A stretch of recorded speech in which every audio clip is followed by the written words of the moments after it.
জননেত্রী শেখ হাসিনা মৃত্যুর দুয়ার থেকে বারে বারে ফিরে এসে আরো দীপ্ত পদহারে আরো প্রত্যয়ী হয়ে বাংলাদেশের মানুষের সংগ্রামের কাফেলাকে এগিয়ে নিয়ে গেছেন।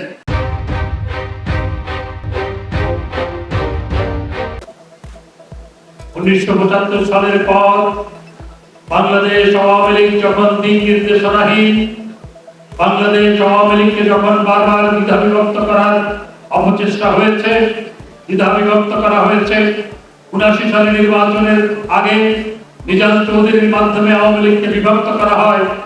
81 সালের ফেব্রুয়ারি মাসে যখন আওয়ামী লীগের সম্মেলন অনুষ্ঠিত হচ্ছিল, সম্মেলনের সময় কর্মীরা দুরুদুরুকে অপেক্ষা করছিল যে সংগঠনকে ঐক্যবদ্ধ রাখা যাবে কিনা, কারণ অনেক ষড়যন্ত্র ছিল।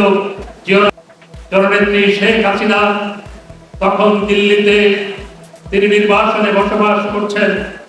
জননেত্রী শেখ হাসিনা প্রথমে এই প্রস্তাবে রাজি হননি, পরে দেশ জাতি জনগণের কথা ভেবে তিনি জীবনকে হাতের মুঠোয় নিয়ে বাংলাদেশ আওয়ামী লীগের সভাপতির পদ অলঙ্কৃত করার তিনি সিদ্ধান্তকে বরণ করে নেওয়ার জন্য, যাতে লোক সমাগম কম হয়, সেজন্য নানা প্রতিবন্ধকতা তৈরি করেছে। জিয়া রহমান অনেক ষড়যন্ত্র করেছিল আওয়ামী লীগকে আবার ভাগ করা। 79 সালের নির্বাচনের আগে আওয়ামী লীগ জিয়া রহমানের ষড়যন্ত্রের কারণেই ভাগ করা হয়েছিল, ভাগ হয়েছে। সেই সময় জননেত্রী শেখ হাসিনাকে ঐক্যের প্রতীক হিসাবে বাংলাদেশ আওয়ামী লীগের সভাপতি নির্বাচিত করা হয়। মেঘের গর্জনের পাশাপাশি প্রচন্ড বরিশন, সেই বারিশন যেন প্রকৃতির আনন্দ অশ্রু। জননেত্রী শেখ হাসিনাকে বরণ করে নেওয়ার জন্য প্রকৃতি আনন্দ অশ্রু বর্ষণ করছিল।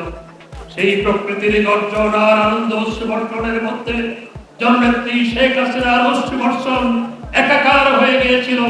আর কর্মীরা স্লোগান তুলেছিল, ঝড় বৃষ্টি আধার রাতে শেখ হাসিনা আমরা আছি তোমার।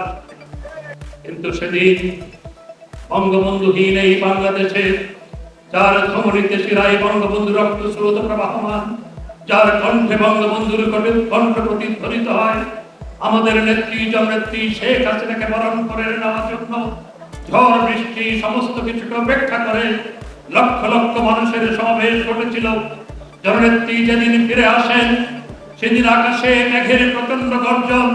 সেই গর্জন শুনে মনে হয়েছিল যেন প্রকৃতি জননেত্রী শেখ হাসিনাকে বরণ করে নেওয়ার জন্য তোপধ্বনি করছে আর বঙ্গবন্ধুর খুনিদের প্রতি ধিক্কার জানাচ্ছে। তিনি 1981 সালে লক্ষ লক্ষ মানুষের সামনে কান্নাবে জড়িত কণ্ঠে অশ্রুবর্ষণের মধ্য দিয়ে তিনি বলেছেন, চট্টগ্রামে পাখি শিকার করার মতো করে মানুষ শিকার করে তাকে হত্যা করার অপচেষ্টা চালানো হয়েছে। 2004 সালে 21 আগস্ট ঢাকার বুকে আমাদের কেন্দ্রীয় কার্যালয়ের সামনে প্রকাশ্য দিবালোকে তাকে বৃষ্টির মতো গ্রেনেড ছুড়ে হত্যা করার অপচেষ্টা চালানো হয়েছে। 32 নম্বরের বাড়িতে জিয়া রহমান বিএনপির পৃষ্ঠপোষকতায় ফ্রিডম পার্টির নেতৃত্বে হামলা চালিয়ে তাকে হত্যা করার অপচেষ্টা চালানো হয়েছে। তিনি সংগ্রামের কাফেলাকে সারা দেশে যখন জনগণকে সংগঠিত করার জন্য চষে বেড়াচ্ছিলেন, সংগঠনকে সংগঠিত করার জন্য চষে বেড়াচ্ছিলেন, বারে বারে তার পথের উপর আঘাত হানা হয়েছে, তাকে আঘাত করা হয়েছে, একে 19 বার তাকে হত্যার অপচেষ্টা চালানো হয়েছে। কিন্তু জননেত্রী শেখ হাসিনা, যার ধমনীতে শিরায় বঙ্গবন্ধু রক্ত স্রোত প্রবাহমান, তিনি বারবার মৃত্যু পক্ষে থেকে ফিরে এসে, মৃত্যুর দুয়ার থেকে ফিরে এসে তিনি কখনো বিচলিত হননি, তিনি কখনো দ্বিধান্বিত হননি, বরং মৃত্যুর দুয়ার থেকে বারে বারে ফিরে এসে আরো দীপ্ত পদহারে আরো প্রত্যয়ী হয়ে বাংলাদেশের মানুষের সংগ্রামের কাফেলাকে এগিয়ে নিয়ে গেছেন। গত 43 বছরের পথ চলায় আমরা কে কতটুকু জননেত্রী শেখ হাসিনার সাথে থাকতে পেরেছি, সেটি একটি বিরাট প্রশ্ন। এই 43 বছরের পথ চলায় অনেক নেতা দল ছেড়ে চলে গেছে, অনেক নেতা দলের পেছনে ছুরিকাঘাত করেছে, অনেক নেতা বিভিন্ন পর্যায়ে বেসুরে কথা বলেছে, অনেক নেতা জননেত্রী শেখ হাসিনাকে গ্রেফতার করার পটভূমি রচনা করেছে। কিন্তু জননেত্রী শেখ হাসিনা এই দেশের মানুষকে ছেড়ে যায় নাই।